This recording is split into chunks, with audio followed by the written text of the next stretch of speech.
रविदास जयंती 648 में जो आज हमारे तमाम बुद्धिजीवी लोग, तमाम महापुरुषों के प्रति श्रद्धा आस्था रखने वाले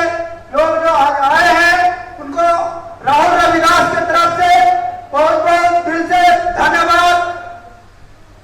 कहता हूँ। और आज रविदास जयंती करते हुए, मनाते हुए बहुत खुशी हो रहा है कि आज मैं उस समाज से आता हूँ जिस समाज ने पखंडवाद के खिलाफ और मनोवाद के खिलाफ मजबूत से सीना तान के खड़े रहे और अपना समाज के लिए और अपना न्याय के लिए हमेशा लड़ते रहे, उनसे मुकाबला करते रहे।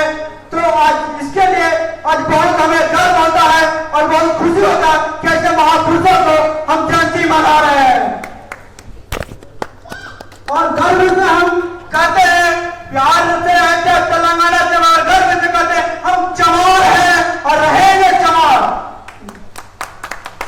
क्योंकि हमारे महापुरुषों का इतना बड़ा इतिहास है। जब हम पढ़ते हैं, उनके बारे में जब जानते हैं तो सीना चौड़ा हो जाता है कि जिस तरीके